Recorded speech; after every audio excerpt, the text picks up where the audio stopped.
What's up, ladies and gents, and welcome back to the Tech Cash House. So if you like this content, feel free to leave a like, share, and subscribe, and hit that little notification button below to receive an update every single time the Tech Cash House uploads another video.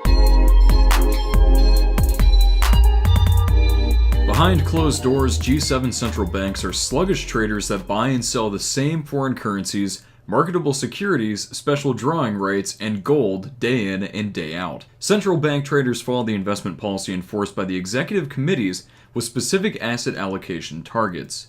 In order of importance, the objective for foreign reserves trading generally is liquidity, security, and returns. Currently, the G7 is only concerned with the appropriate regulation of cryptocurrencies and not with the asset class potential of cryptocurrencies. Bitcoin, Ether, and Zcash are nowhere to be found on the list of eligible instruments and currencies that central bankers are allowed to trade. In 2018, things will be different. G7 central banks will start buying cryptocurrencies to bolster their foreign reserves. First, some background. One of the core functions of a central bank is to manage their nation state or union's official gold and foreign exchange reserves.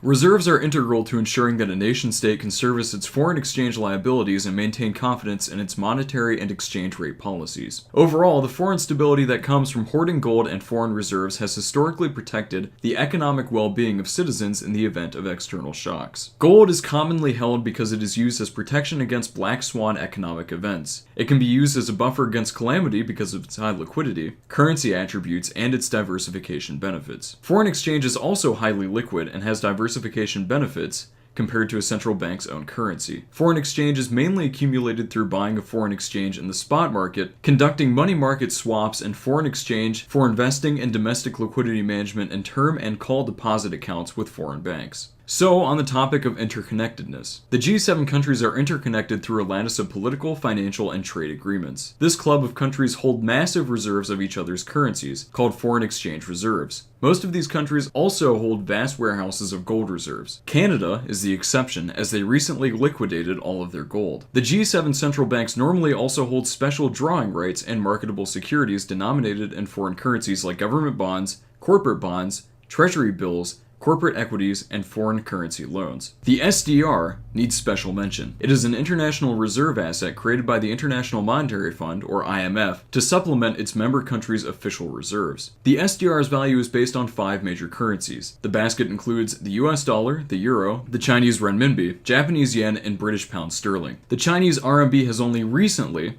as of October 1st, 2016, broken the monopoly of G7 currencies that make up the SDR. It is important to note that the SDR is still heavily weighted to the G7 currencies. In a nutshell, the G7 countries mostly hold each other's currencies as foreign reserves, whether it be through the SDR or directly. Gold is mostly accepted as the common standard of universal value. So why will 2018 see greater Bitcoin exposure? A turning point for the G7 central banks will be when the Bitcoin market capitalization exceeds the value of all SDRs that have been created and allocated to members, approximately 291 billion USD. Another tipping point will be the realization that the values of G7 currencies are devaluating against cryptocurrencies. The SDR and G7 country currencies will be forced to alter their foreign reserve weightings and eventually include a basket of cryptocurrencies. The prescient Christine Lagarde, managing director of the IMF, has already warned central banks about cryptocurrency causing massive disruptions. Foreign exchange reserves are used to back a nation's domestic currency. Fiat currencies are pieces of paper or coinage that inherently do not have value. If anything, the currency is backed by the shared belief of participants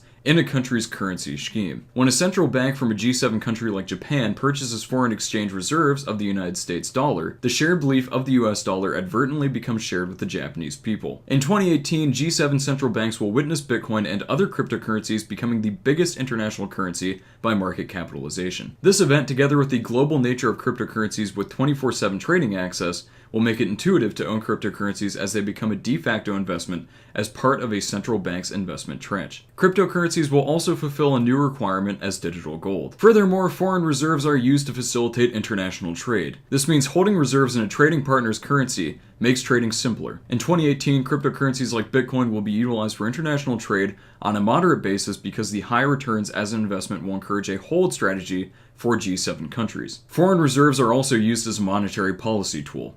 Central banks may pursue the option to sell and buy foreign exchange currencies to control exchange rates. In 2018, central banks will start realizing that monetary policy for a global market in cryptocurrency is not achievable. Foreign reserves are additionally used as a hedge against its own economy. Countries whose economies are dependent on export products may use foreign currency as a buffer should the export or value of their currency drop. G7 central banks will purchase cryptocurrencies as a hedge to the performance of their economy. So here's how this might happen. As the realization of the systematic weakness of fiat currencies becomes apparent contrasted with the groundswell of cryptocurrency, the Executive Committee of Central Banks, including governors, presidents, and chairpersons, will call emergency meetings to exercise their prerogative to deviate from the current investment policy for reserves management. Bitcoin and other select cryptocurrencies will be added to the list of eligible securities and currencies. Central bank money will pour into cryptocurrencies. Most G7 central banks will likely use external fund managers to invest in cryptocurrencies over this new epoch, but don't expect this information to be freely available. This will happen in the dark. Old habits die hard. As always, thank you so much for watching. Your viewership is greatly appreciated, and we hope to see you for the next video. This channel is powered by viewers like you, so if you want to support the Tech Cash House, feel free to visit our Patreon page.